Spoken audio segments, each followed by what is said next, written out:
So we'll start discussion now. And once again, we'll check online. Online, am I audible?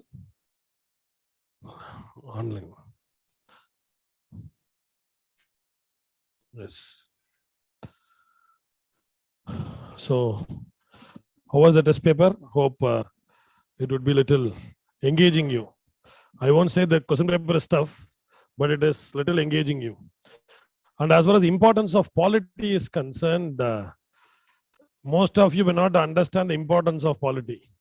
The importance of polity is that for clearing prelims, you must be at least very much strong. You must score more than average in at least 3 subjects so that it will balance. Whatever effort you put on environment, you cannot cross beyond 50 or 55. Whatever effort you put on art and culture, you cannot cross 30 or 35%. You are like that.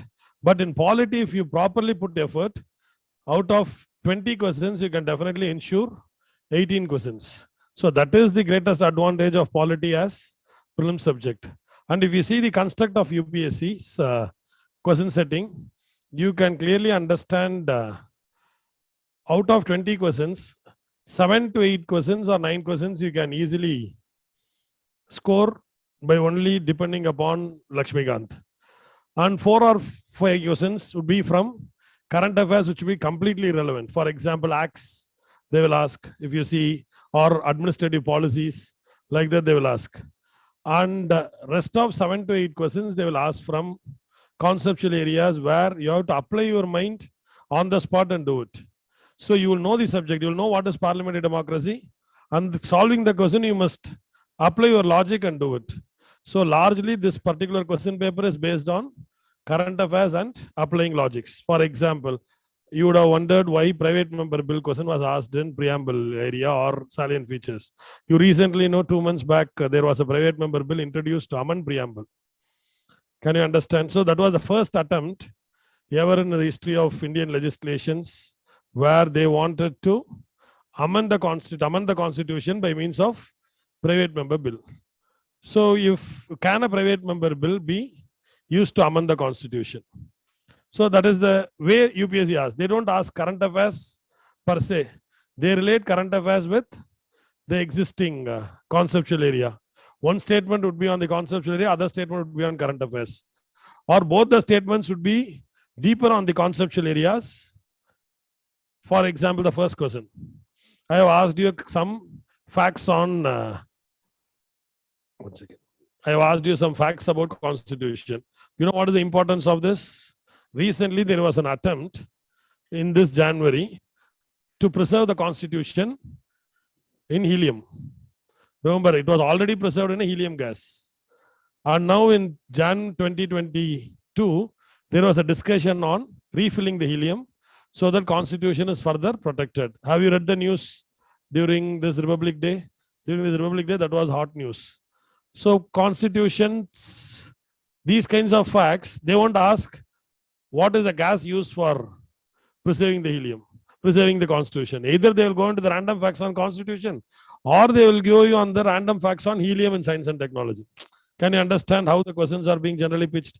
So what we have done is we have taken all our efforts to fix most of the questions from conceptual side and few questions from Lakshmikant so that you don't get dejected that no questions have come from Lakshmikant. Okay, so this is the whole idea of it, and also 13 current affairs questions merged with conventional areas. So this is how the construct of question paper is. So the Indian Constitution is a very, very interesting document to read. As far as Indian Constitution is concerned, for example, these are certain random facts. And who is the advisor of B.N. Rao? And what other interesting fact about B.N. Rao? B.N. Rao is not only the constitution advisor for India, but also for Pakistan. Both countries had one single constitutional advisor.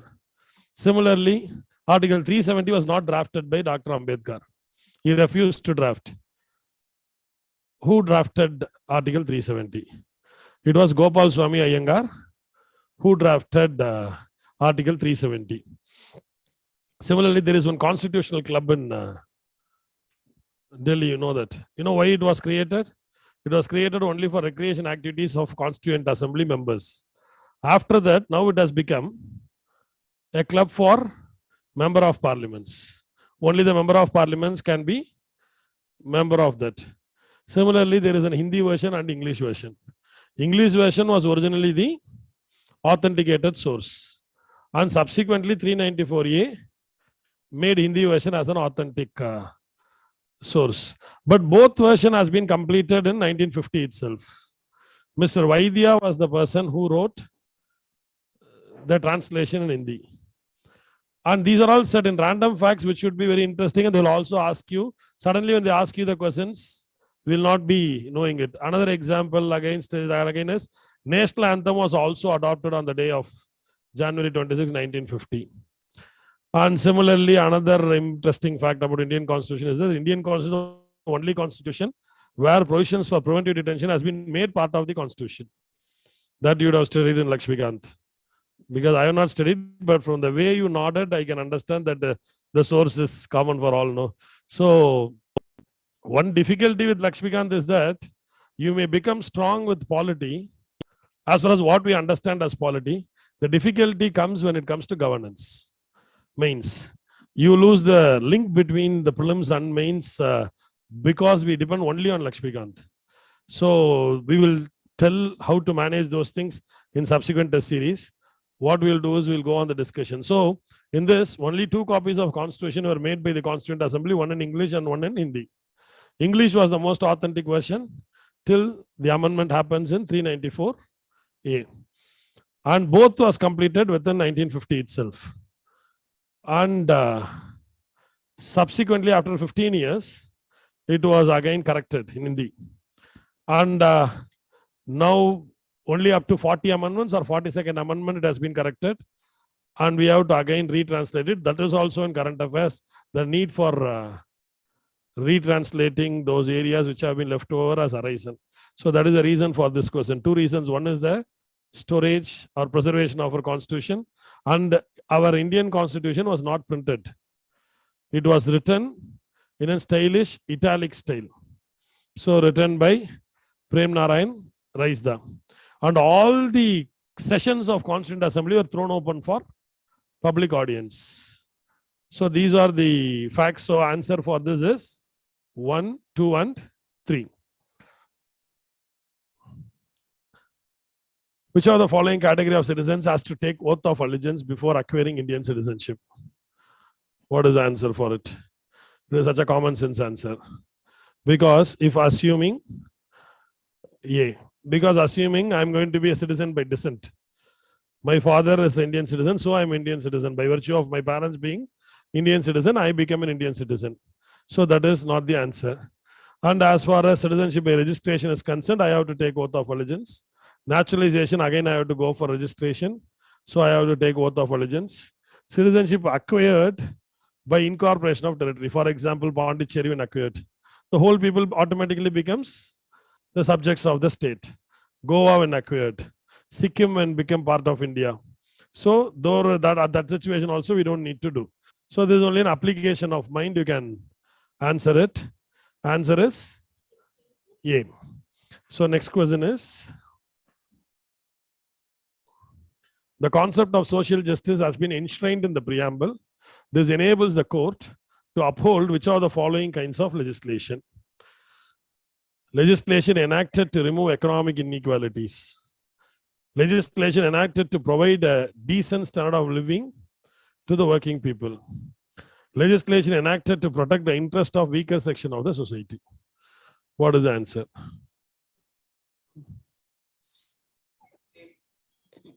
A. I would say it is D. 1, 2, and 3. You'll have an immediate confusion. How does economic inequality be brought under social inequality? Here you have to understand the concept of,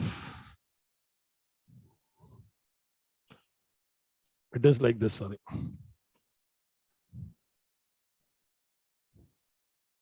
Social aspect is all encompassing. This is social justice, this is political justice, and this is economic justice. I will tell you.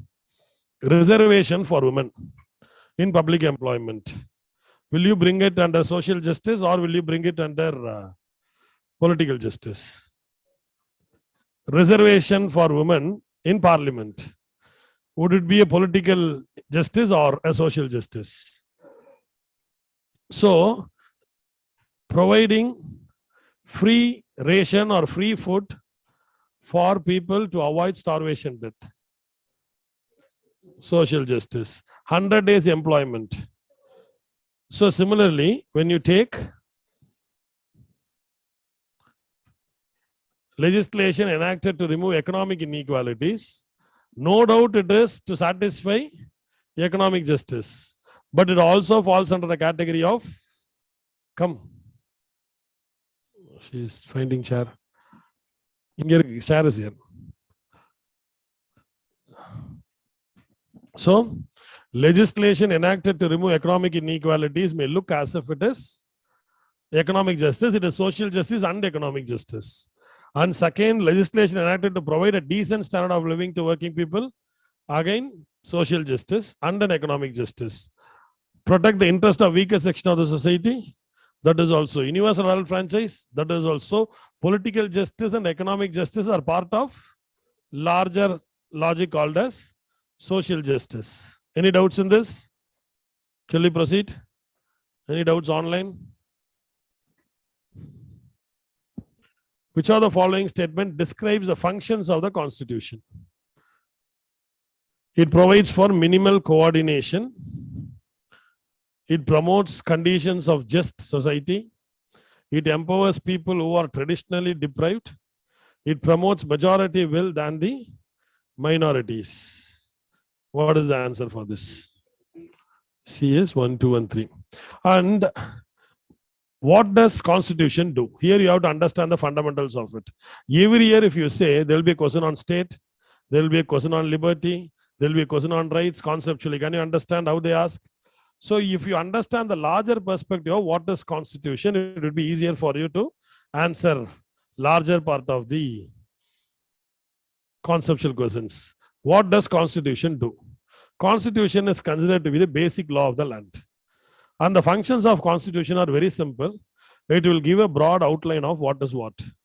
And it will only say who needs to do what. And it won't go into the details of administration. It will give you the fundamental principles, what the nation should take care. It will only say how the organs of the state is created and how the functions should happen. I will just tell you what are the functions of Constitution. First, it will explain about the nature of the state. 2, it would explain about objectives of the state. 3, it would deal with creation, interaction, and functioning of legislature, executive, and judiciary. 4, it will deal with state-citizen relationship. 5, it would deal with relationship between national government and regional government. For example, you know what is the nature of state by reading our Indian Constitution and objectives of Indian Constitution. Both can be seen very well from reading preamble. And as far as creation, interaction, and functioning of legislature, executive, and judiciary, you know how legislature is created and what is the form of election for which house and who heads it and what are the components of it, what are their functions, all this you can find it in Constitution. Similarly, how president is elected, how prime minister is appointed, collectively responsible to whom, all those things is being there. There is no micro management of these things in the Constitution. They will only give you a broad outline of what is what. Similarly, with regard to judiciary. Similarly, with regard to state-citizen relationship. For example, fundamental rights. What the state promises to its citizens. Have you ever wondered why people say fundamental right as a political justice and DPSP as a social and economic justice. You know why? Could anyone say? There is no question on that. I just prompting this question now. There is a general statement which says, in all books you can see, fundamental right is about political rights, whereas DPSP is about social and economic rights.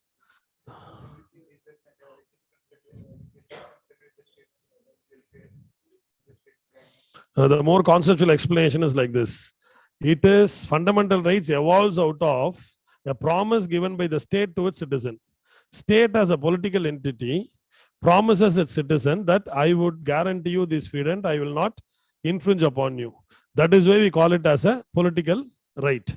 Whereas DPSP is only an fundamentals in the governance, where the government will keep it in mind and ensure that people are in it receiving end of best benefits of the state.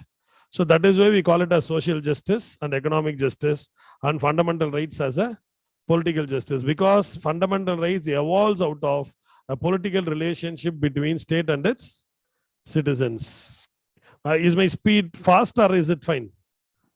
Fine. Because actually the fact is that I don't know what is the speed and what is the general pattern of understanding here among these students. State-citizen relationship. One is fundamental rights. Other is DPSP. Third is fundamental duties and creation of citizenship. All these things are being dealt in our Indian Constitution. And similarly, nation-regional relationship, federal relationship, center-state legislative relationship, center-state judicial, center-state financial relationship, center-state administrative relationship, all these things you can see. So all these things are there in our Indian Constitution, yes or no? And Indian Constitution has only given an outline of it. When center can legislate on union list, when state can legislate on state list, what will happen if the state is not going to cooperate with center? Then Article 365 comes into existence. Can you understand? So they don't go into the details of administration. They only give you a broad outline. That is the reason why we call it as minimal coordination. So most of you would be confused about the word. Why would Constitution go for minimal coordination? The minimal coordination here means it gives a broad outline and fix it and allows it for the state to decide on it, whatever happens. So it has said citizenship. This is what about citizenship, and rest of it would be managed by Parliament by law. This is said, these are the privileges, and rest of the privileges would be brought by Parliament by law. It has said how elections would be conducted by means of universal adult franchise, and all the elections would be managed by Parliament by law. So predominantly elections in India are more managed by Election Commission, which is created by the Constitution. But the tools of in the hands of Election Commission is nothing but representation of People's Act. Yes or no? So it only gives a minimum coordination, and rest it has left it to the organs of the state to decide. When there is a clash, it has said what to do. When there is going to be a clash between the national government and regional government, the Constitution clearly says Article 131 will come for the rescue. When there is going to be a constitutional deadlock where we cannot understand anything, then President can refer it to 143, where he can get the advice. Can you understand how our design of the Constitution is? So our Constitution is very elaborate only for a minimal coordination and not for maximum coordination. So minimal coordination is the word you must understand from this perspective. And it promotes the condition for just society. It empowers people who are traditionally deprived, scheduled caste, scheduled tribe, women, OBC, economically weaker section. It promotes majority will than the minorities. That is where it is wrong. It balances the majority will with that of minority will or minority interest. Yeah, it protects both rights. It does not only protects minority rights, and it does not protect minority rights at the cost of majority. Actually, it protects minority right only to balance it with majority. So, answer is 1, 2, and 3. Which of the following is not included in the preamble of India? So, D, it is B. B is Bombay. In Chennai, when there is a confusion between B and D in pronunciation, we call it as Bombay, or D is Delhi. Oh yeah, so that is how we are B, but that is political equality. Consider the following statement. Economic citizenship is a scheme by which a person becomes a naturalized citizen of another country by investing in that country. Yes or no? Yes. Since 2016, India is granting economic citizenship to a foreign investor who brings a foreign investment of at least 10 crores.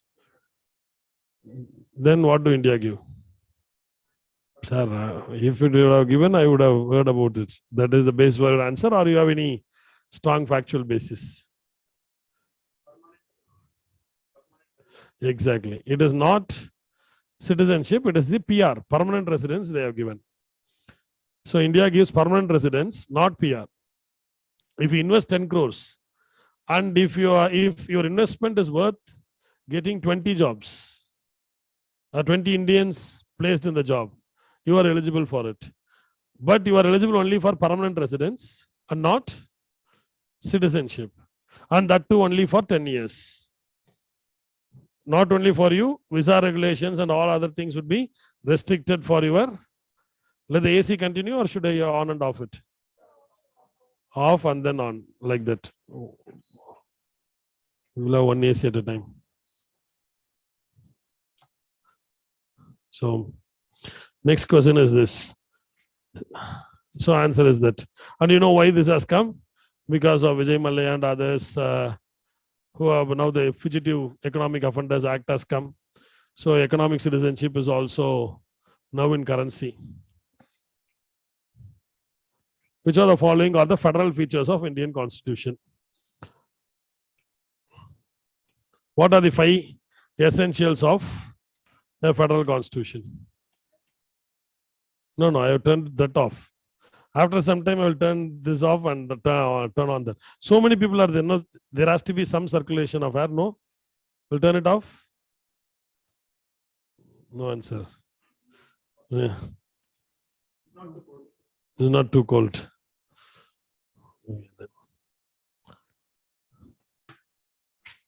Next, what are the 5 essentials of federal constitution?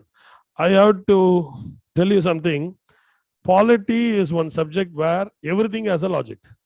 Because after all, it is all about dealing with humans. You cannot have an illogical reasons for any system. There are 5 essentials of federalism.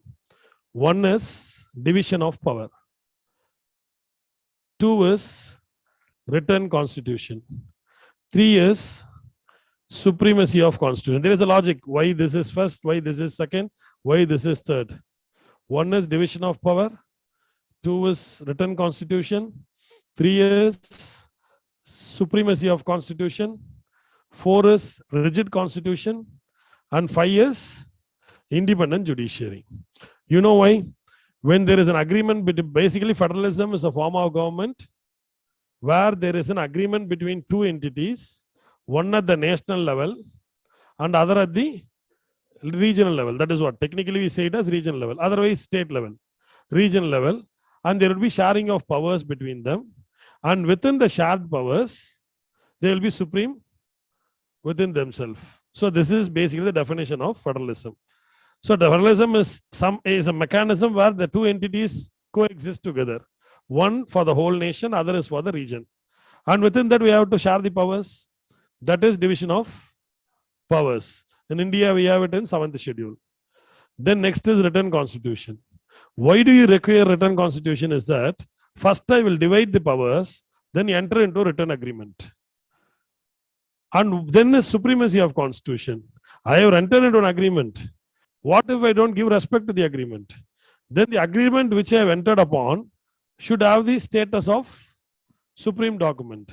That is the reason why all federal countries will have written constitution.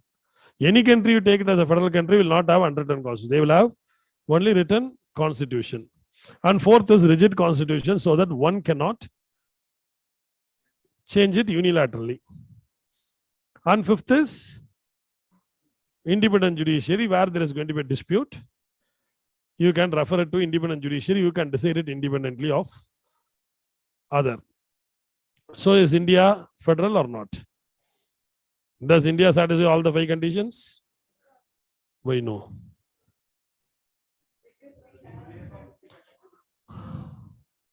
India? In India, constitution is not rigid. Partly rigid and partly flexible. That is where the constitutional experts argue this way. All rigid provisions are federal provisions, but not all federal provisions are rigid. All agreements are contract, but not all contracts are agreement.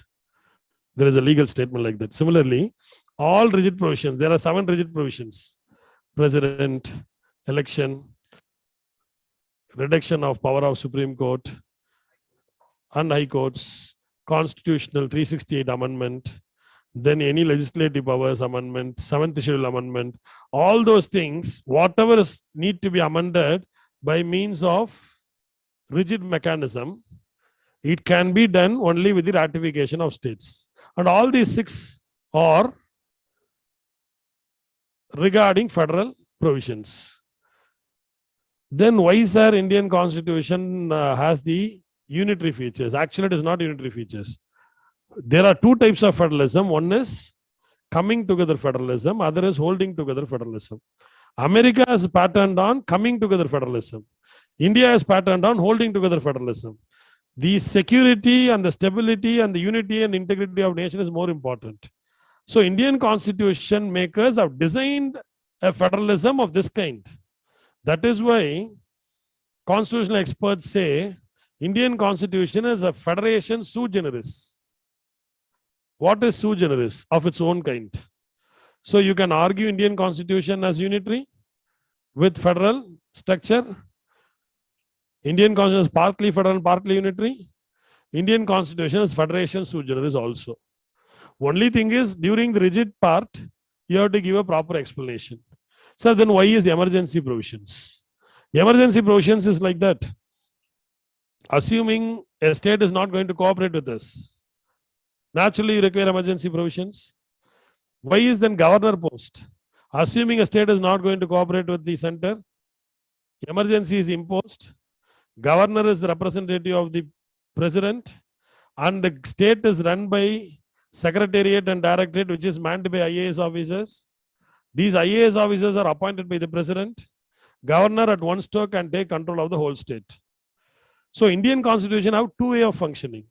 One is at normal times, and other is at abnormal times, not emergency times. For example, sometimes Constitution empowers us to enact on state list also. When you want to implement an international treaty, you can directly go and do it. Recently, Lokpal bill was brought only for enforcing an international treaty. Can you understand? Or I am discussing beyond what you can comprehend. Am I slow? Can you? I'm just telling you the beautiful design of our constitution. That's it. So once again, some doubt in online. Okay. So it is as simple as this. So Indian Constitution is federal, because this is going to be a mains question. Indian Constitution is federation sui generis. What will you do? You cannot go and write, no, you have understood wrongly. The answer is this. You cannot say that. Okay. And similarly, Indian Constitution design is so good. And as far as Indian Constitution is concerned, Indian Constitution has got its own design. And federalism, every year question comes from federalism and means you have to understand it from that perspective. So then why should center has the power of diminishing the size of the states without even the consent of the states? That is what the design given by the constitutional makers. It is not our design. So does not constitutional makers know that territorial integrity should not be part of the state's discretion? Because the power is conferred by the constitution, parliament has that power. And when state speaks about West Bengal or Tamil Nadu or Andhra Pradesh, they create certain federal issues with regard to their state size or anything. Who created West Bengal? Only by means of an act of parliament, States Reorganization Act. Only by means of States Reorganization Act, Tamil Nadu was created. Only by means of States Reorganization Act, Maharashtra was created.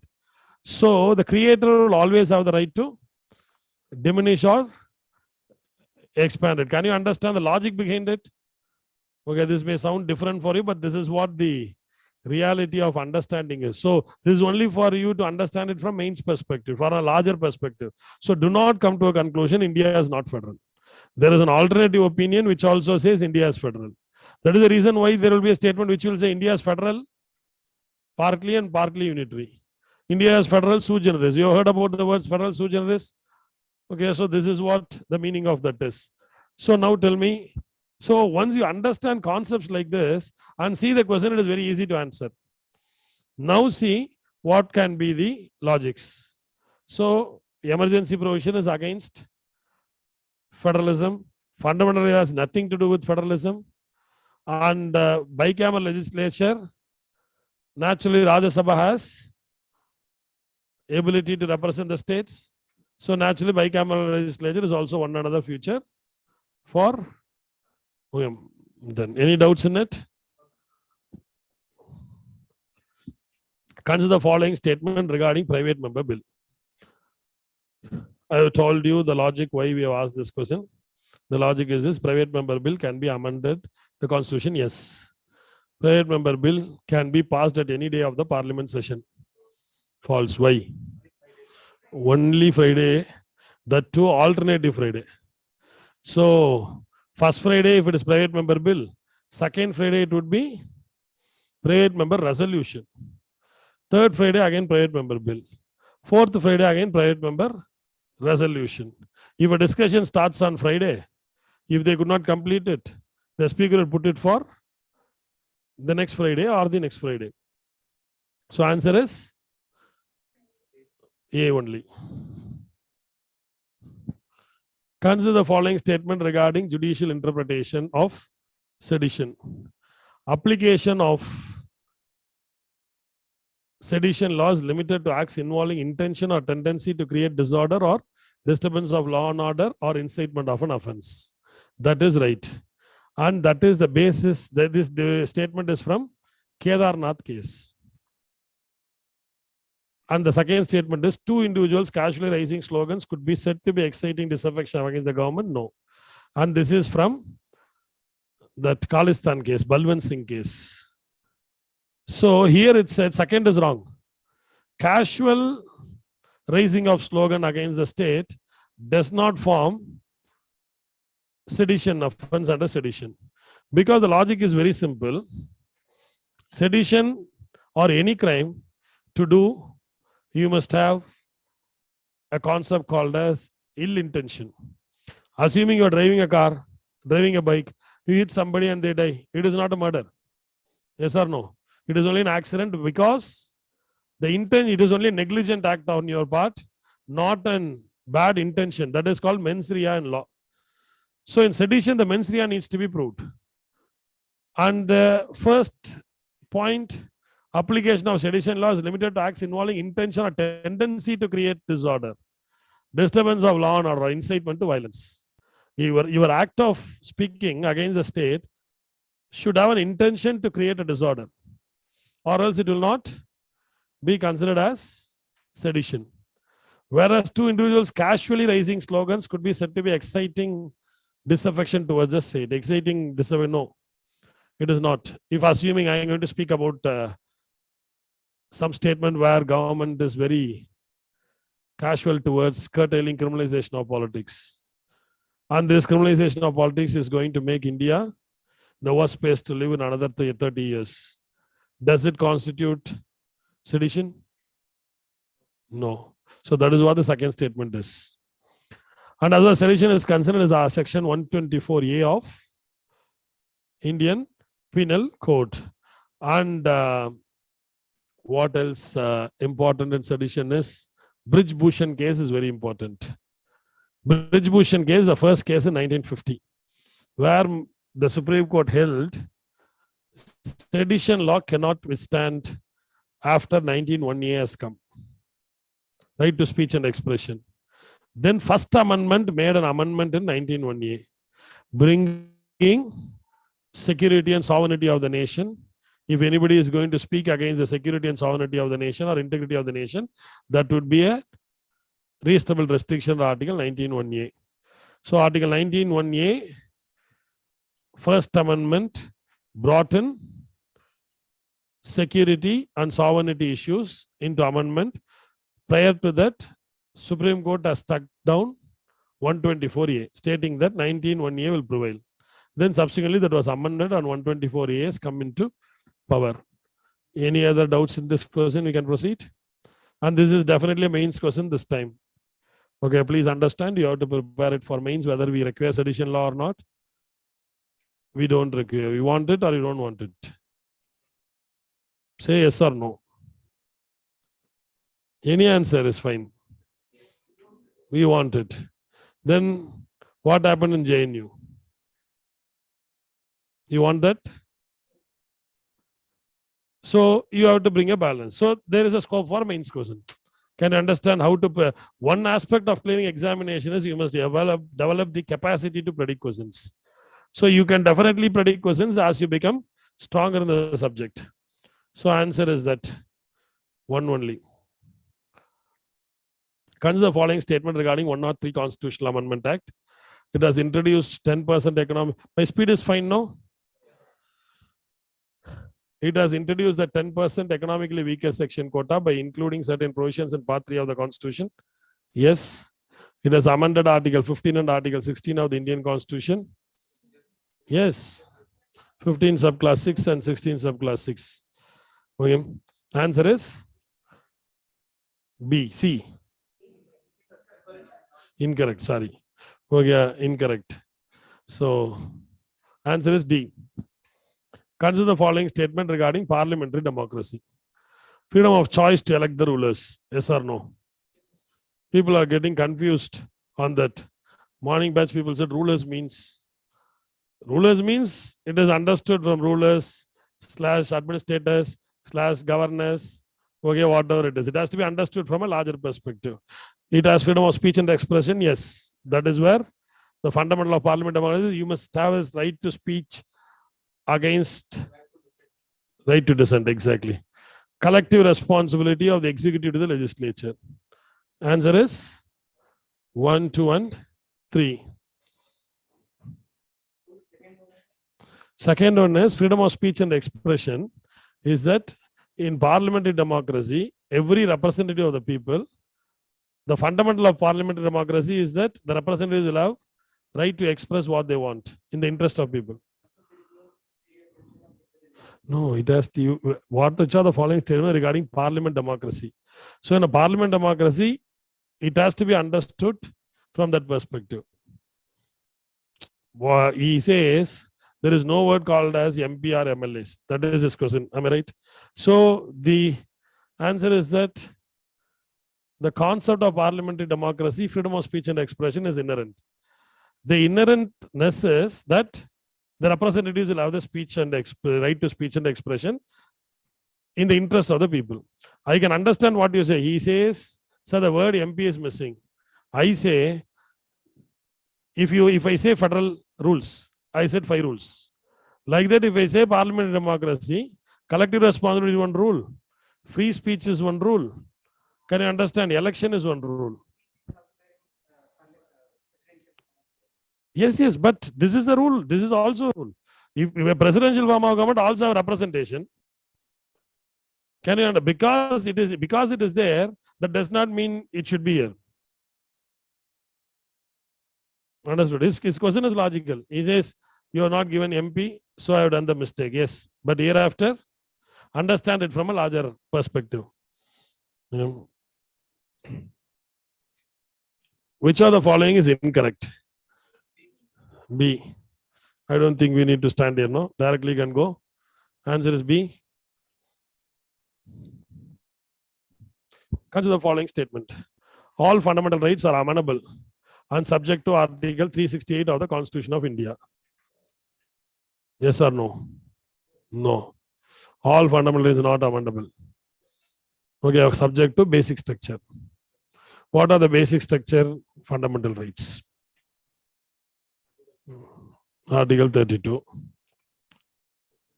Not 19. I am asking about fundamental rights alone. So far, Supreme Court has to declare what is the basic structure. What have been declared by Supreme Court so far as basic structures in Part 3 alone? 14, 19, 15, 16, no. Article 13, Article 21, Article 32. Right to life and personal liberty, Supreme Court declared it as a basic structure. And Article 13, that is judicial review. So far, Supreme Court has officially declared these things. And derivations in 19 has come. For example, free speech is a basic structure, but subject to reasonable restrictions. Okay. All fundamentals are justiciable. Yes or no? During emergency, the president may suspend all or any of the fundamental rights. Not all. 20 and 21. Tell me what suspends automatically? When? Nothing suspends automatically. External aggression and armed rebellion. What gets suspended automatically? 19. Which article says so? 358. Okay, good. All fundamentals are subject to reasonable restriction. Yes or no? No. Article 17, Article 21A, Article 24. You don't have reasonable restrictions for those. Untouchability, you cannot say untouchability is subject to reasonable restrictions. For education, you cannot say these children need not require education. For child labor, you cannot say these children can work in these jobs. Okay. Can you understand? Then answer is incorrect. 1, 3, and 4. Consider the following statements. Judicial review is the power of the courts to nullify the acts of the legislature or executive if they are in contravention of the Constitution. The power of judicial review of Supreme Court is confined to Part 3 of the Constitution. The antithesis of judicial activism is judicial restraint. Antithesis. First statement is right. Judicial review is fine. Second statement is right. Wrong. It is not confined to Part 3. It can go beyond Part 3. Yes or no? Is there any doubts on that? So Part 3, not only Part 3, anywhere in the Constitution. Okay. Antithesis of judicial activism is not judicial overreach. Judicial overreach is the extension of judicial activism. Antithesis is judicial restraint. Tell me examples of judicial restraint recently established by Supreme Court. In Triple Talaq case, they said, we don't want to interfere. We will give you a stay. We find it to be fundamentally wrong. When the woman does not have the right and the man has the right, we temporarily stay it for 6 months. If the legislature has the sufficient spirit to curtail these kinds of injustice, the legislature enact a law banning triple talaq. We don't want to interfere. After 6 months, the stay automatically vacates. Do you know this is what Supreme Court said? In triple talaq case, they did not directly ban it. They said we will ban it only for 6 months. After 6 months, if the government is not willing to impose a ban by means of a legislation, by means of an act, the stay automatically vacates. So this is what they said. And the government enacted a law, Parliament enacted a law, and then before the stay vacates, then it automatically comes into force. Understood? And another example is that when National Election Watch filed a case stating that criminalization of politics is not being curtailed by the Prime Minister, they said, we don't want to interfere in it.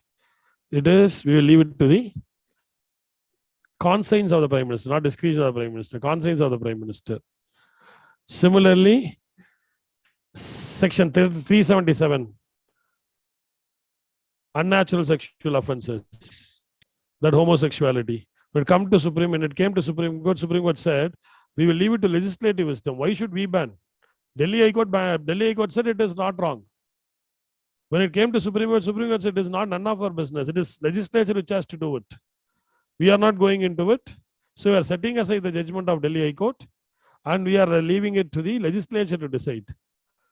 Immediately, then the finance minister was Arun Jaitley, who was very critical of the judgment, if you remember. He was very critical of the judgment. This is taking one step backward. Actually, they had the Supreme Court has only said, you do it. Why should we legislate? They refused to do it. Again, a review petition was filed. Review petition was dismissed. Then a curative petition was filed. There, the government files. In the meantime, Mr. Sashi Tharoor brings in a private member bill, making it legal. That private member bill was defeated by the government. But they file an affidavit before the Supreme Court stating that we don't want to decide, you decide. Not the exact words. They tactically said, we will side with the order of the Supreme Court, and the Attorney General convinced the Supreme Court to pass it as an order. Because they don't want to take it as an political negative cost. They don't want to take the political cost of conservative vote bank. So the judicial restraint is the one best way of curtailing judicial activism. Can you understand what is judicial restraint? You can see in newspaper most of the time, Supreme Court or High Court should be saying, we don't want to interfere, you do it. We don't want to interfere, you do it. So whenever you see that, you will only remember what is judicial restraint. Answer is 1-3. Consider the following statement regarding features of parliamentary government. This is Lakshmikant question for you. Answer is okay. Why not India? Indian Parliament is sovereign. What restricts Indian Parliament from becoming sovereign? Constitution, fundamental rights, judicial active review, federalism. Okay, so this stops. In 2018 or 19, there was a question in political science. What is parliamentary sovereignty and what is parliamentary supremacy? What is the difference between both? If the statement comes as supremacy, it is right.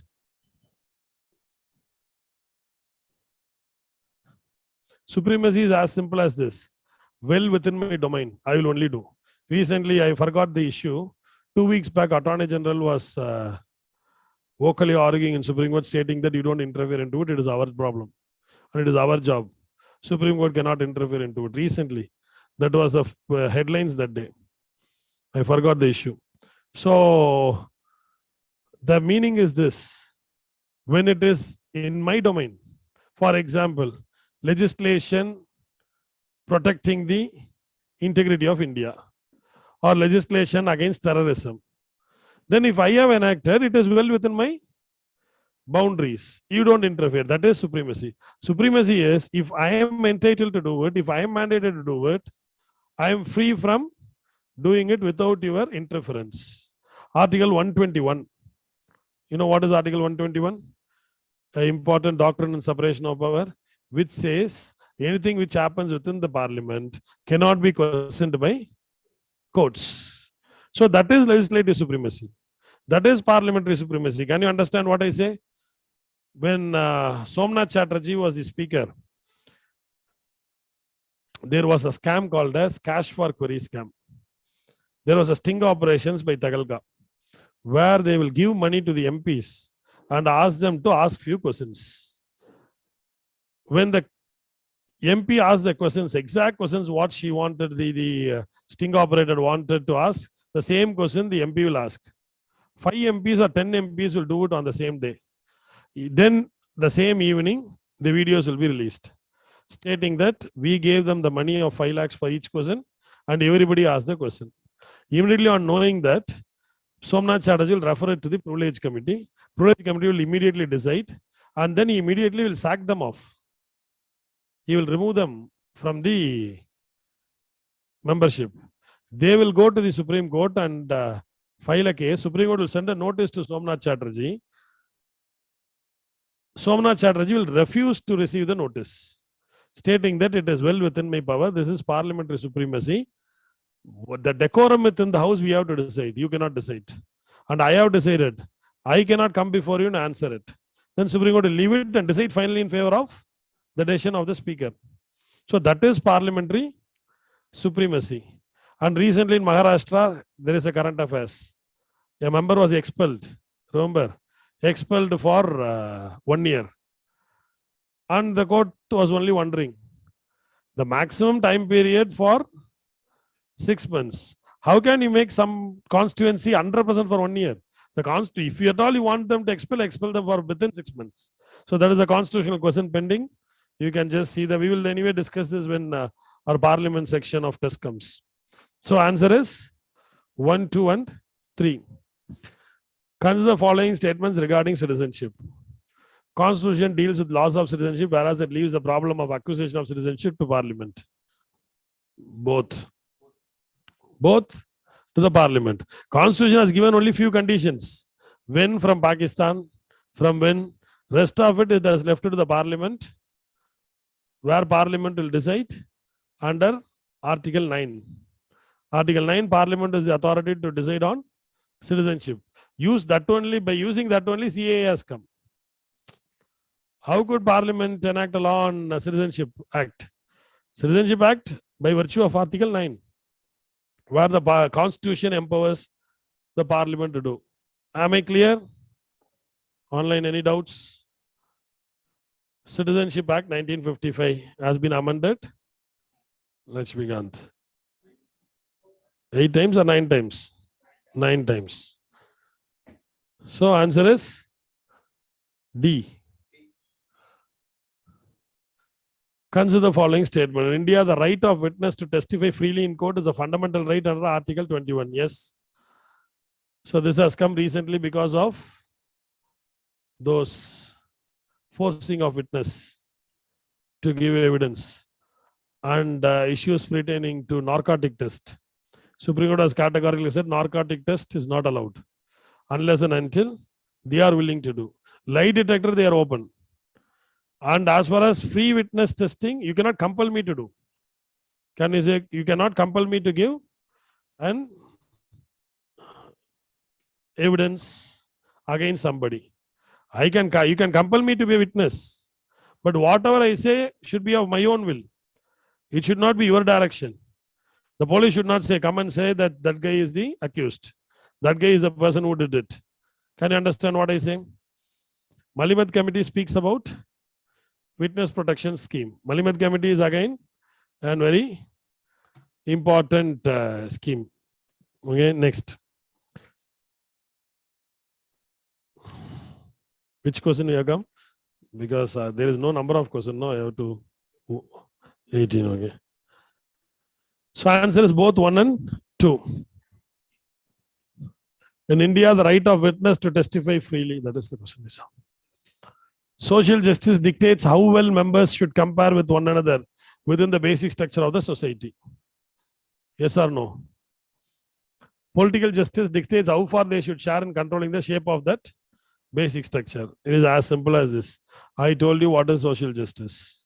Social justice is about how far you get the opportunities to participate and opportunities to receive the benefits, opportunities of having a well-being, your access to health, your access to well-being, your access to sanitation, your access to treatment of equality is all part of social justice.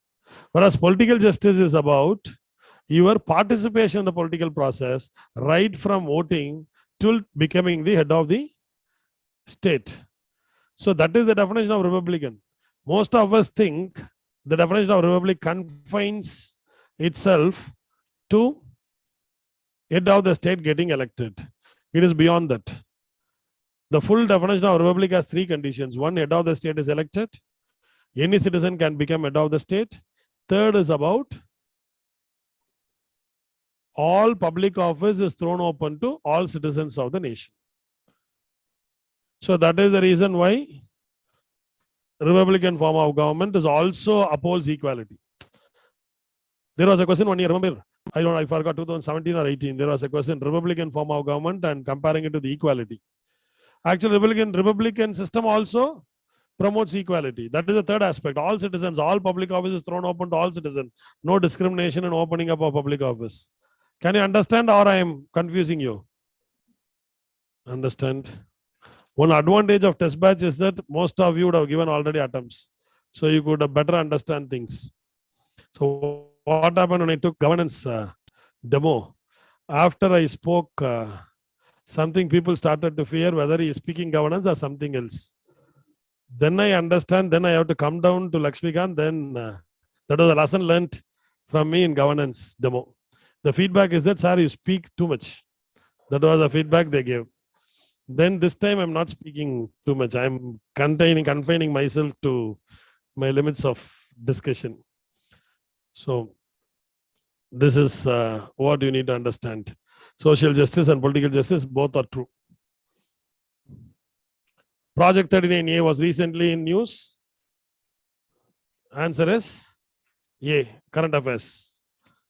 Okay, research and litigation initiative focused on criminal justice system. The principle of natural justice is the most accepted methodology of government action. What is the answer? Wait, how many A? How many B? How many C? How many D? D is right. Because principle of natural justice and principle of rule of law both are not one and the same, but both sail together. Principle of rule of law is general rule on administration, whereas principle of natural justice is basically a branch of administrative law. Can you understand what I say? Rule of law speaks like this: no one is above law. No one can be punished except for breach of law. It curtails, no doubt, arbitrary action of anyone. Whereas principle of natural justice is branch of administrative law, which only speaks about protection of individuals against the victimization by the state. When can that victimization happen? Only when the bias comes up. Correct? Exactly. When will the bias come? Only when I favor somebody and I disfavor somebody. So to stop the bias, principle of natural justice have evolved. So principle of natural justice has 3 rules in it. One is, no one can be a judge of his own cause. If you give a complaint against me, I cannot tell you, no problem, you come, I will inquire and give you a very fair decision. I cannot do that. I have to refer it to somebody and they have to do it. And second is that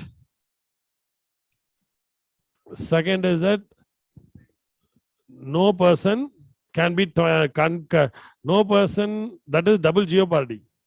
Here, no person should be condemned unheard. That is audi alteram partem, that is, you must be given an opportunity of being heard. So without hearing one, I cannot punish. Yes or no? And the third is, justice should not only be done, but seem to be done. Assuming somebody is going to give a complaint to the office inquires it and finally says he is guilt-free. It should not be like that. Why he is guilty or why he is not guilty, you have to write it with a speaking order. That is only justice should not only be done, but seem to be done.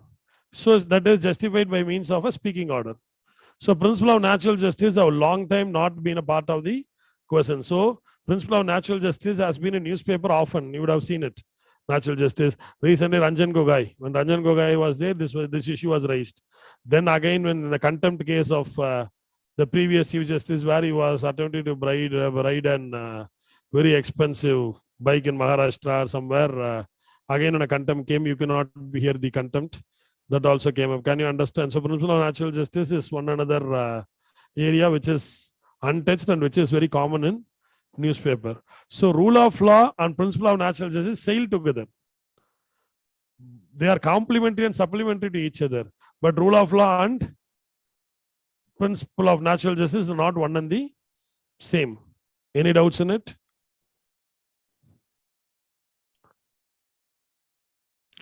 Consider the following statement regarding surveillance of a state. Pegasus issue. You must be knowing.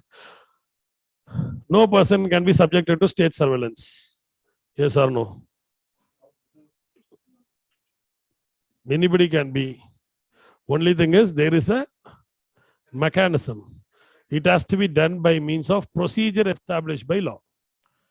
And there are several acts permits it. Income Tax Act permits it. Telegraph Act permits it. And several other notifications of the Government of India permits it. And we all are very serious about surveillance of the state. but we are already being surveillance done by Facebook, by WhatsApp. Oh yeah, you search something in Google, that comes in YouTube. Okay, you see something in YouTube, that comes in your Facebook. Oh yeah, you comment something on Facebook, that comes on your email as an advertisement to you as a mail. So you draft a mail and send to somebody, they get what do you say in the bottom with the answers to it. Can we meet on 20th? So we'll have a meeting on. We'll meet. Will not meet. We'll think and say. Okay, so we are already not only put to surveillance. We are surveyed. Our values are understood, and that is where now. But we are still very serious about state surveillance. And if a person is subject to illegal surveillance of the state, he can directly approach the Supreme Court for enforcement of the right. Article 21 and 19, both. Right against telephone tapping is a right under 19(1)(a), and also right to privacy under Article 21. Now, Supreme Court Constitutional Bench on cases pending. You know what is that? That soliciting calls coming now. When we are urgently driving towards something, there will be a call coming. When we take the call, they will say, we are calling from IndusInd Bank, and I talk with you for some time. You all would be receiving those calls. And is that not violation of privacy?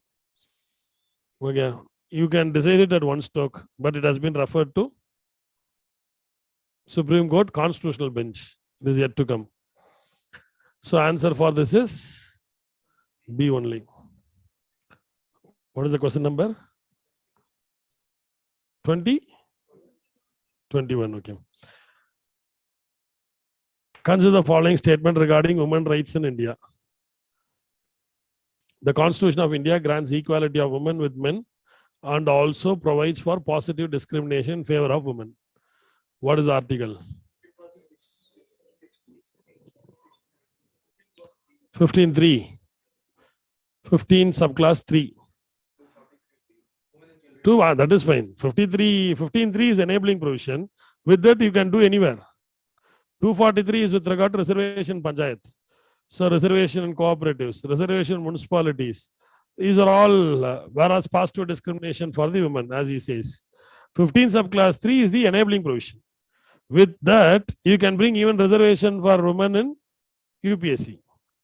Okay, Tamil Nadu, we have TNPSC, we have 33% reservation for women. And now it has come, that is what the positive discrimination is. In Tamil Nadu, there will be 90 or 80 vacancies for State Public Service Commission. When the vacancies are filled, when the result comes, out of 80, definitely 40 plus would be women. Tamil Nadu is the only state where you can find that proportion of women, more women. Originally, those officers initially gave representation to political bosses, stating that if this reservation continues, then at one point of time, women will dominate secretariat, and that was a nonsense argument. That is what the given reply also. And in Tamil Nadu, that is a unique position, 33% reservation. And naturally, women by merit will come at least for 20% or 25%. And reservation is 33, then naturally it crosses 50 plus. BR 2, okay.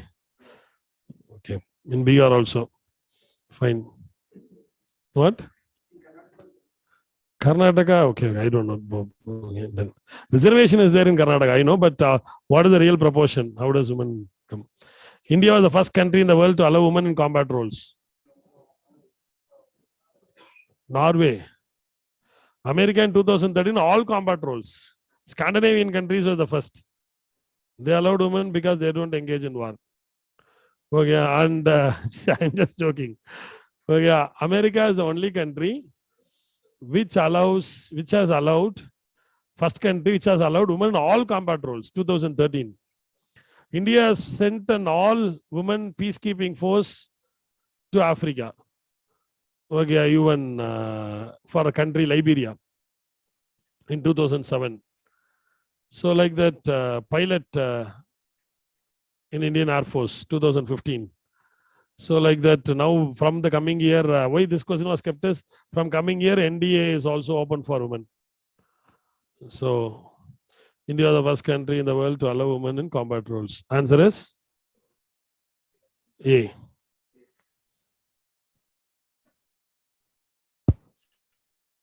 What is representational legitimacy? Have you heard about this word? This came for 1 week continuously in Hindu, Times of India, some 3-4 months back. You just type representation legitimacy, Hindu. You will find it in editorials. So that to believe that it is from current affairs. So I have to justify that it is from current affairs, no, because it is as simple as this.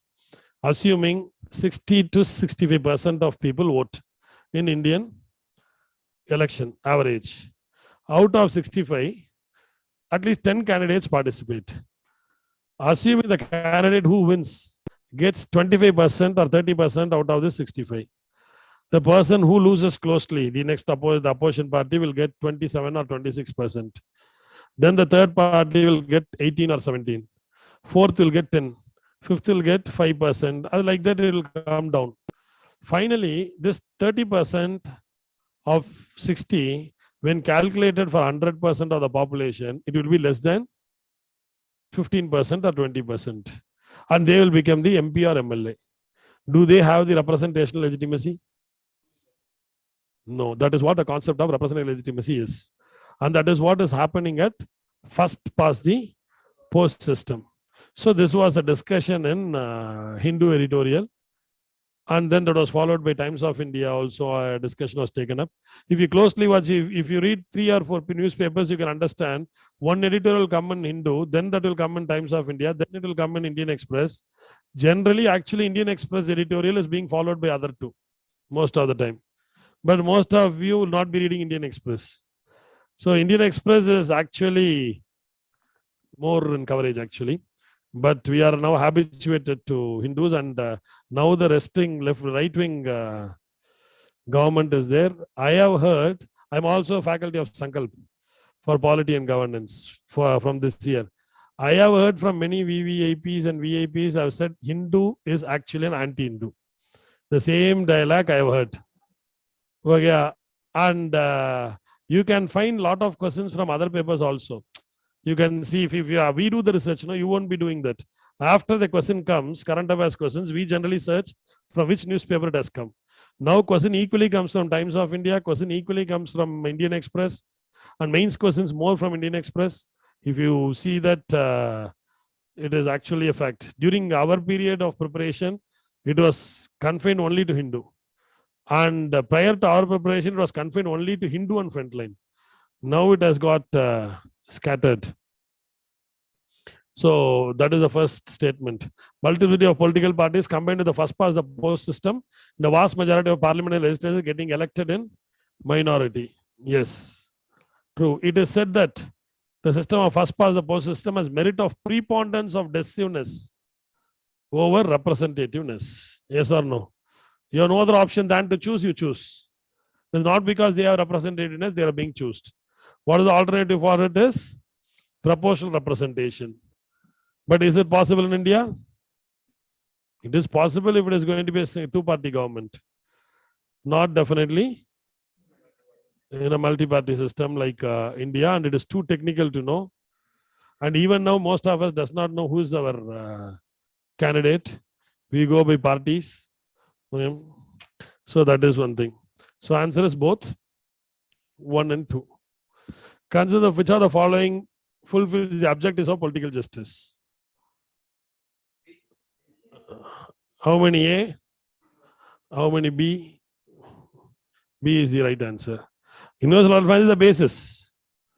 From there starts all other political justice. In the morning I was discussing, the discussion took for 2 hours. And people are only shocked to understand why do you discuss 1 hour question paper for 2 hours. In Tamil Nadu, if you ask about Aram, 2 hours question paper will discuss for 5 hours. The whole day if the test discussion is there, every faculty we will discuss slowly and will clarify every doubts of every candidate, and that is how we proceed. Because test discussion is called as reverse engineering. From there you will understand much more concepts. So a writing test is easy. Understand out of test 50 questions, you would have got 35, assuming you get 35. You touch your heart and tell honestly, is all 35 yours? 15 or 20 is US. 15 is out of elimination, and you may not know the principles, but sitting in discussions, this will help you to eliminate how much effort you put on studying. You cannot cross 30% of 100 questions. And rest 30 marks, how will you get? 30 questions, how will you get? Only by practicing questions, only by attending test series, only by looking into previous year questions. Did you saw the pamphlet which he gave, practice from the past? So you could have seen, just to enlighten you that this is the pattern. And for example, in Buddhism, definitely if you are thorough with Buddhism concept and previous year questions and few concepts and few other questions from other institutes, you will definitely able to eliminate if they ask. So practice previous year questions. You must have solved at least 25,000 questions before you write your prelims. That is the best strategy. And don't think 25,000 questions is big questions. Assuming 100 questions per test and 20 questions, 2,000 questions is over. And 1978 to till now, casually 10,000 questions would be over. Like that, you can easily solve it. So don't think it is a very big task. The problem is that without entering and doing it, we assume to ourselves that it is a very big task. But actually, it is not, unfortunately. This only, even if I try to do that, that is also now open. Come back to this. So this is another strategy of this. Next question is, consider the following statement regarding fundamental rights. Absolute individual rights cannot be guaranteed by any modern state. Yes or no? Absolute individual rights cannot be guaranteed. Because if it is an absolute right, it is my right alone. We don't have a right like that. We have only two kinds of right. One is my right, other is our right, exactly, community right. That is the fundamental of social contract theory. One is my right and other is our right. I have right to movement, but I have to keep left in the road. What if I don't keep left and I travel on the right side of the main road?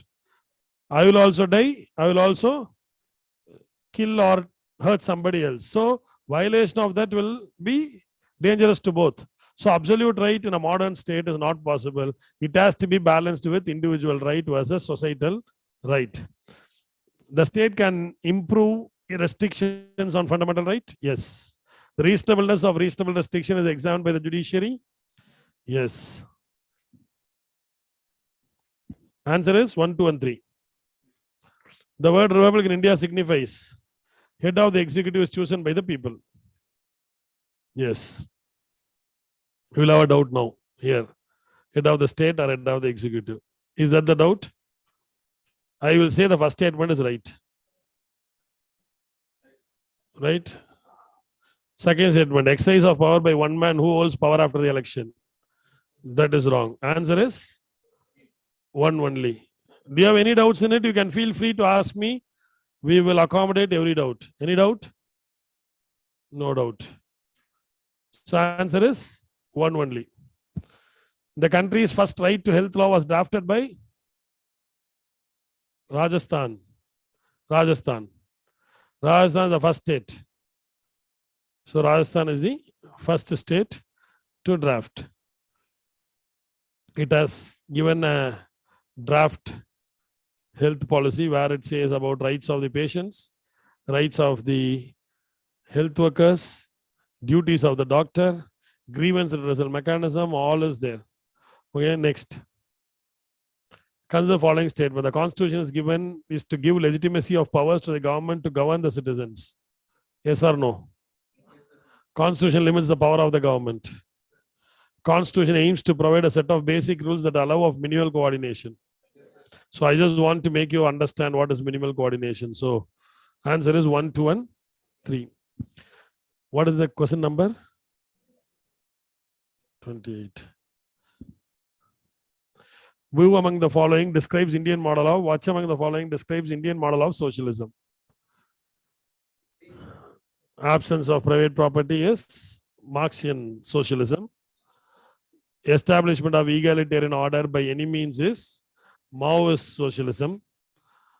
To end poverty, minimize inequality of income, eradicate diseases, Fabian socialism, our socialism. Mandating the rich to provide resource for the poor, not socialism at all. Okay, so B is Maoist. First is Marxism, Marxian system. We'll go Marx, Karl Marx. How many of you find difficulty in my pronunciations? Not much, no? Which of the following features is not taken from the Government of India Act 1935?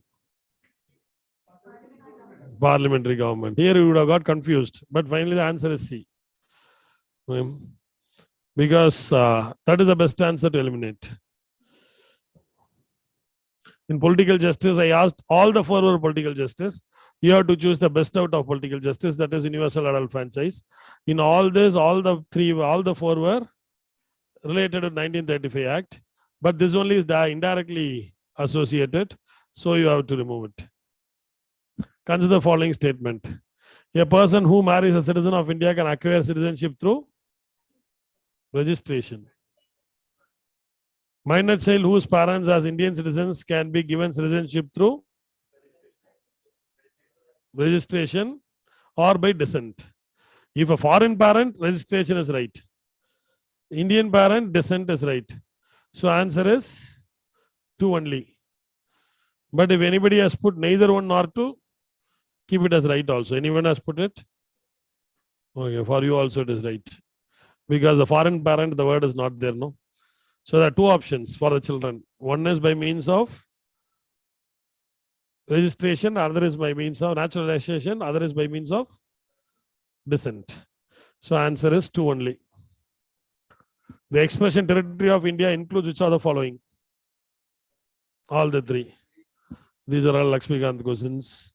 Oh yeah, you will see in UPSC, no one gets 0 mark. No one gets 100 mark. That was originally UPSC. Now after minus, we have seen people who have got minus mark. Okay, minus mark, now it has become common. But originally a competitive examination should be like that. There is a formula for that. A question paper would not be completely tough. A question paper would not be completely easy. So that is how a question paper has to be. So answer is 1, 2, and 3. Consider the following statements. Fundamental duties are correlative to legal duties. Yes or no? No, because legal duties are enforceable, whereas fundamental duties are not enforceable.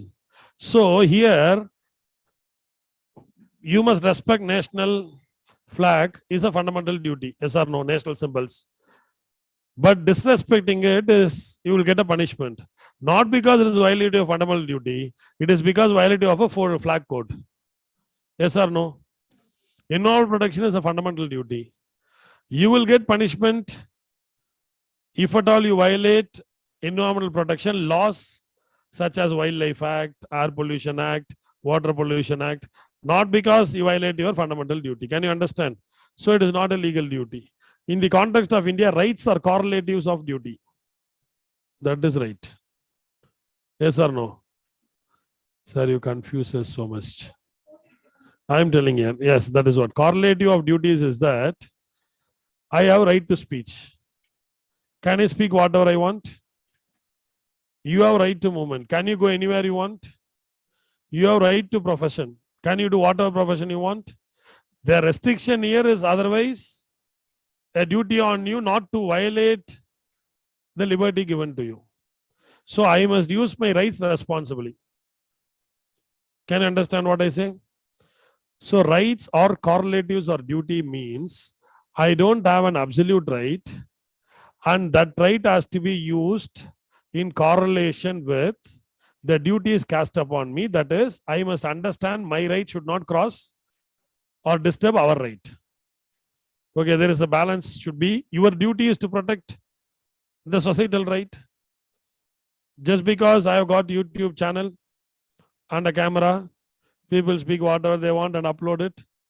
See what is the consequence of that. Okay, and so that is actually misuse of your right. Yes or no? So answer is 2 only. What is the question number?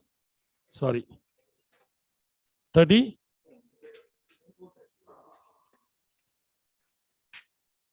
Distribution of power between the center and the state in India is based on 1935 Act.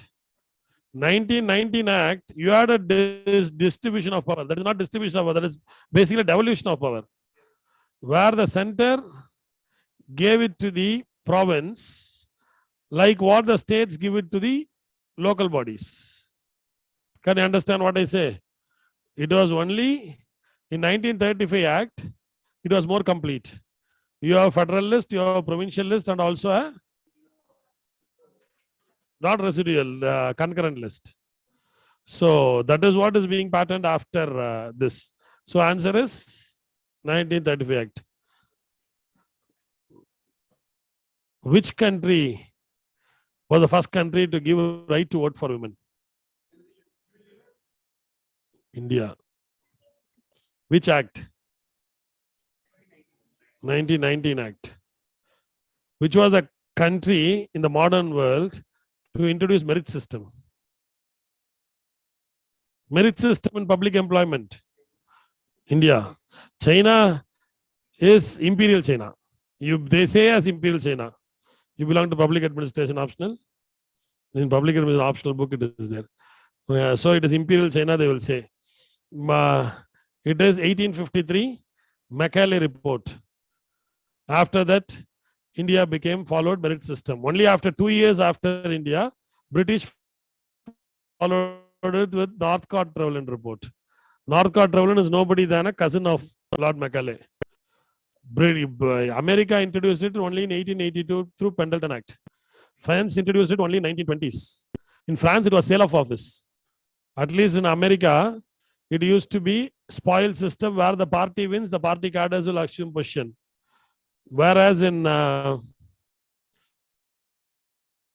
other country, what I said, UK, it was patronage system where the board of directors would appoint the recruits or the queen will appoint the recruits. Whereas in France, it is sale of office. They will go for auction. They will start an office with this much of amount. Then whoever wants can buy the office and even gift it to somebody. So that will become merit system only in 1920s. So India became as early as 1853. Who was the first Indian civil service officer? Indian civil service officer. Satyendranath Tagore. Okay, done. So, directive principles. It creates a moral obligation on those who come to power through election. Yes or no? If the elected government is not following this principle, the judiciary can direct the government to do so. No. It is like a source of continuity in the governance of the country. Yes, answer 1 and 3. Consider the following statement regarding federalism. Federalism in India and United States is asymmetric.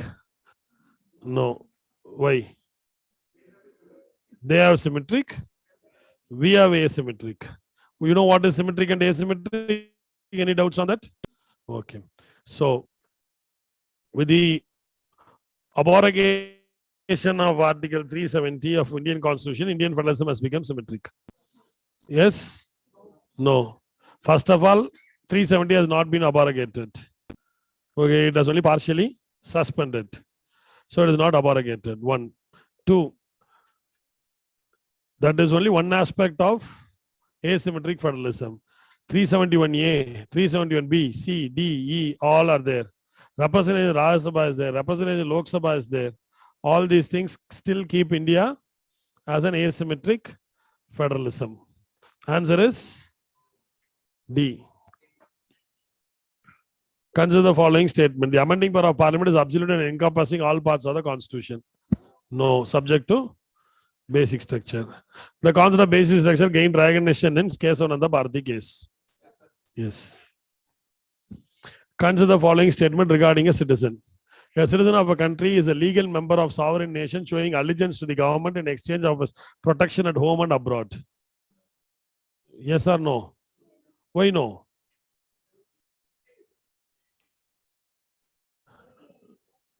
The state, you mean to say that the government here is the party in power. That is what.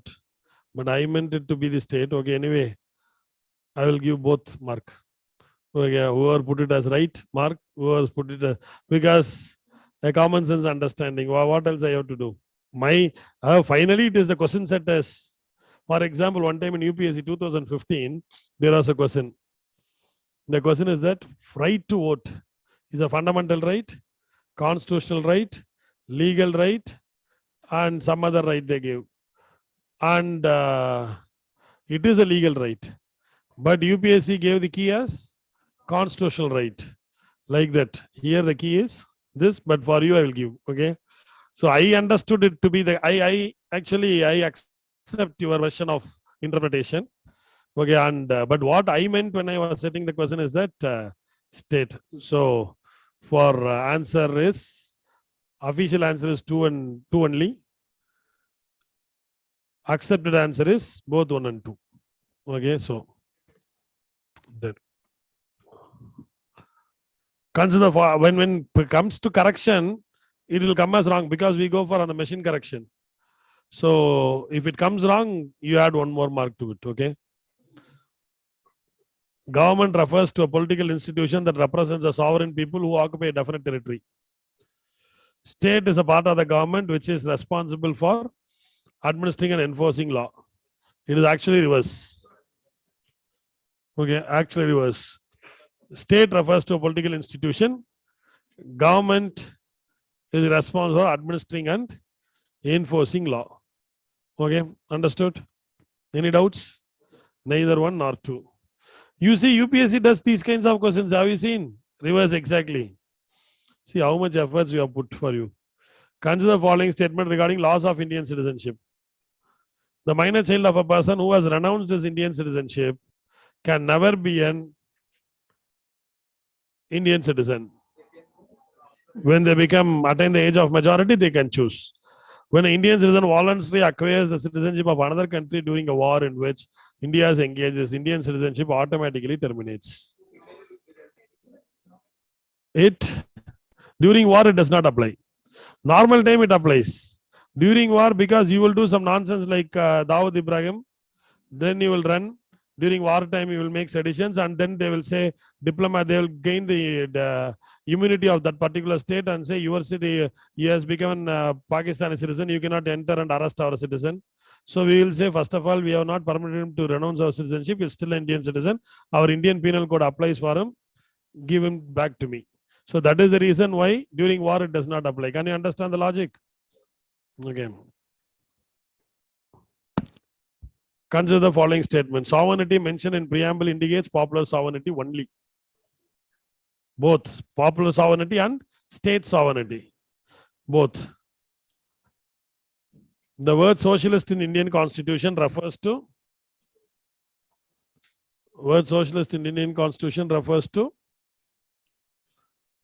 socialistic form of society. So read Article 38.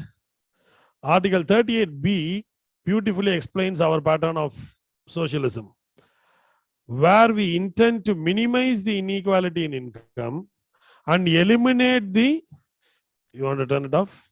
You eliminate the inequality of status, opportunity, and facility. So minimizing inequality of income is that we don't want to eliminate inequality of status. So the words are carefully designed. That is what when Mrs. Indira Gandhi speaks about our kind of socialism, she says, just nationalization is not our kind of socialism. We want to nationalize only when it serves larger purpose. We want to nationalize banks because from class banking, we want to make it as a mass banking. We want to nationalize insurance because we want to cover larger perspective of people. So this is what the whole idea of our nationalization. It is not just nationalization. And more than that, minimizing inequality of income, eliminating inequality of status, opportunity, and facility. How is inequality of income minimized? By means of progressive taxation. More you earn, more you pay. By means of cross subsidies. You want to fly in aeroplane, pay more tax, and I will give subsidy to kerosene. You want to go in first class train, you pay 10 times more than that of actual expenditure. If I come in first class train, I would end up paying 4,000 rupees. And original cost on me would be only 600 or 700. But I should bear the expenditure of those sleeper class people who would be given in a reduced fare. Sleeper class would be 300 rupees or 400 rupees. The original cost would be 700, 500 rupees. I have to bear 200 rupees of at least 10 candidates or 15 candidates, so that passengers, so that this is cross subsidy. This is minimizing inequality in income. More I pay, you end up giving more. Whereas elimination of status is done by means of Article 17 and 18, abolition of title and untouchability. And elimination of inequality in opportunity and facility is done by means of Article 15 and Article 14, equal protection. Equal protection, equal to be protected. So whoever is deprived, they will be given more. Can you understand the logic of Indian socialism? Indian socialism is a socialistic pattern of society and not a socialistic pattern of state. So that we say it as democratic socialism, that we say it as Fabian socialism, that we say it as Gandhian socialism. However you want, you can understand it. But concept is same. Okay. So answer is neither one nor two. Which of the following are manifestations of social justice? All four. Any doubts? Consider the following statement regarding the word secularism. The word secular is not a basic structure. It is a basic structure. The word secularism needs to be interpreted as a corollary of Article 25. Yes. DPSP does not have any provisions with regard to secularism. Article 44. Secularism means the state does not recognize any religion. Nearly. Okay. How would you then choose here? More, that is the problem, not for you. The problem is not attending it. The problem is that you have to choose the most relevant answer. There are two versions of secularism. One is not recognizing any religion, state having no religion. Yes, but what is the choice available? One and answer is 2 and 4 is the only answer available here. If you have 2 only, then you can argue. Here too, have you seen these kinds of questions in UPSC where you will find one or more appropriate, another as, and only because of choice you have to go? That is what I am saying. We made thorough research on every pattern of, that is the reason why I asked also. No. So you can actually try all this. Which are the following article provide for protection against custodial violence? How many of you put 2, 3 and 4? Answer is 1, 2, 3 and 4. Okay. Article 19, right to movement. Okay, right to movement. Right to movement is there. You cannot be confined because you have a fundamental right of right to movement under Article 19. Custodial violence is also against Article 21, Article 22, and also Article 20 and Article 19. Okay. Writ of mandamus is available for the purpose of which number of question? 45. Enforcement of fundamental rights. Yes, there is no doubt in compelling a court or a judicial tribunal or to exercise its jurisdiction when they refuse to exercise it. Then when will mandamus happen? Mandamus are two aspects to it. All writ jurisdiction. One is give a writ either asking you to do something or to restrain you from do something, yes or no. Assuming you are eligible for an OBC certificate or you are eligible for an economically weaker section certificate. And UPSC releases it on February and suddenly fixes it as February 22nd as the last date. And now the Tahsildar says that was the election time in Tamil Nadu. Most of the Tahsildar said come after February. This happened in Tamil Nadu. Wherever we could able to have officers who are associated with us, those districts we managed. On few districts, I filed a case on mandamus, only for our students, only to ensure that they get it. On admission, we set the difficulties. Then fortunate we could get to most of the candidates except for one. So the idea is that when the Tahsildar refuses, where will you go? And it is duty to issue. And Tahsildar says, I will not issue. No. Then you ask somebody to do your duty. Sometimes Tahsildar will do beyond his duty. There you will restrain him. Why are you unnecessarily interfering into? I have seen so many cases like this as a government leader. They will automatically come, lay a road, on the private property and they will go. Most of you, even if you have not come to Tamil Nadu, you would have heard about East Coast Road. Most of you would have heard about the East Coast Road. When I was a government pleader for land acquisition in 2019, to my shock and surprise, I understood at least 5 to 10 kilometers of ECR from Chennai to Mahabalipuram, it is approximately 50 kilometers, is on the private property. And that is the reason why they could not expand. Because already they put on a private property, now they cannot go and ask a private individual to give us part of his road. A new act has come. When they go and ask, they say, first of all, give compensation for the old acquisition.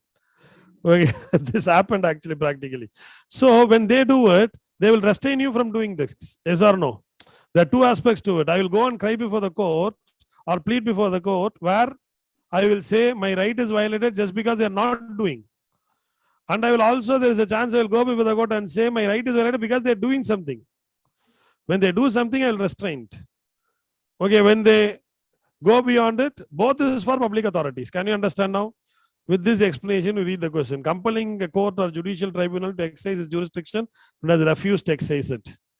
Directing a public official or the government not to enforce law which is unconstitutional. Yes or no? Answer is 1, 2, and 3. Why D? Why B? Yes, Bombay. Which among the Bombay? Yeah. Which among the following is right outside the fundamental rights? 301, 326, 300A. Apart from this, there is also another right, that is 265. 265. No law, no tax can be levied without the authority of law. Unless and until Parliament makes a law with regard to imposition of tax, you cannot ask a citizen to pay tax. Yes or no? Which of the following is criticism of fundamental right? Again, Lakshmikant question for you. All the 4. Okay. Following statement. The right to propagate religion does not include any right to forcible conversion. Yes or no? Right to property is no more a constitutional right. Yes or no?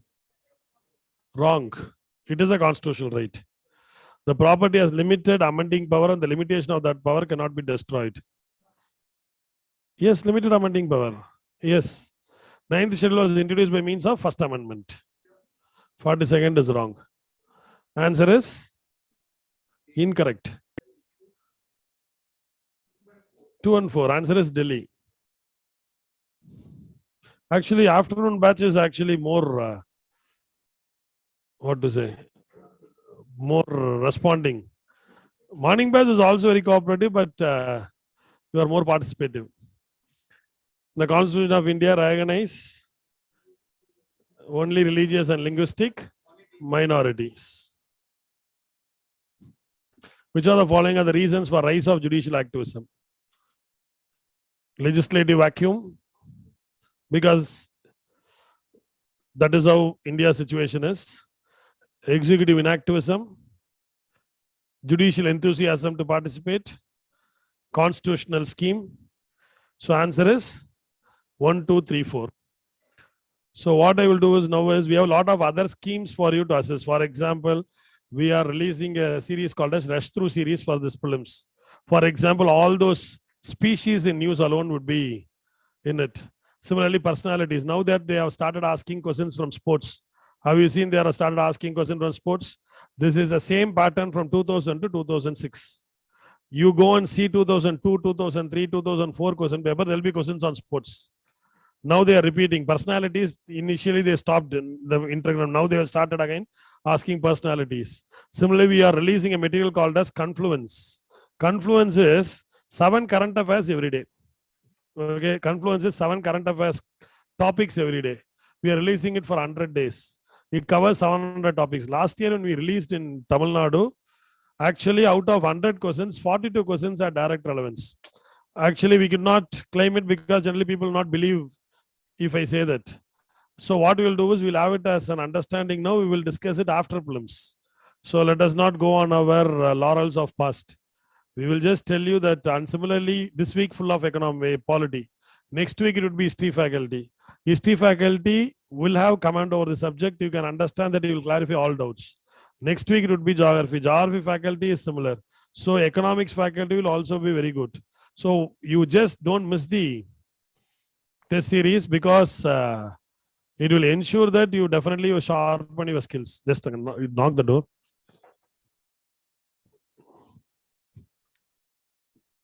Once you can go. Ask Sindhu sir to come.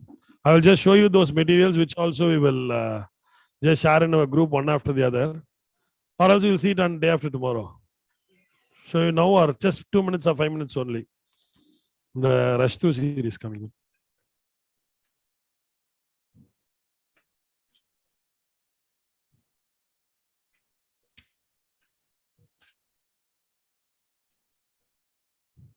Because actually I'm not conversant in using this board. I always seek others' help on this.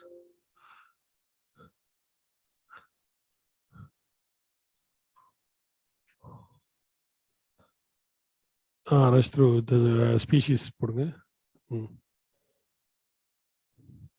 So this is for screen share.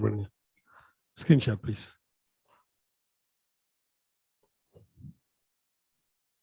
So this is a rush through series. We have it on personalities and others. So this is only species on news. So I'll just show you. These are all the contents. Right. So for example, this is a species context.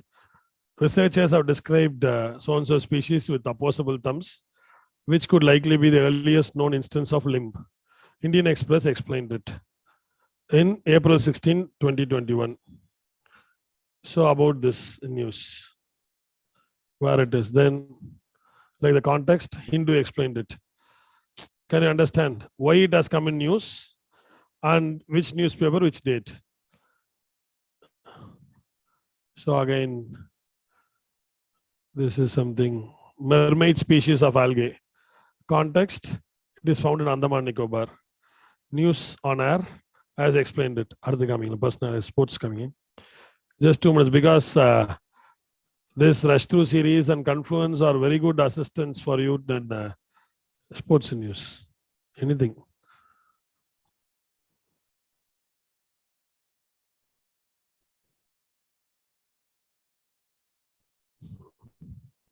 Because these are the areas where you would find it difficult to find materials.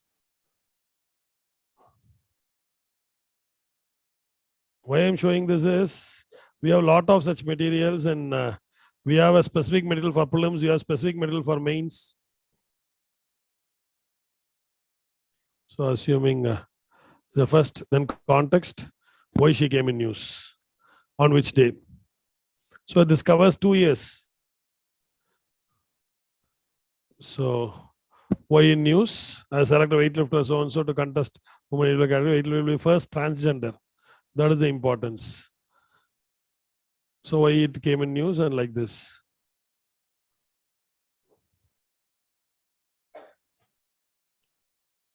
So Indian golfer has qualified for Tokyo Olympics 2020. So like that, Confluence. I'll show you one Confluence, then I will finish it off. Mains and other aspects I will show you on Wednesday. So far we have released for 13 days. Any day. So Confluence idea is like this. 100 topics will be covered in, 700 topics will be covered in 100 days. Naturally, question will get stuck. We will take one topic from each subject. What will we do is,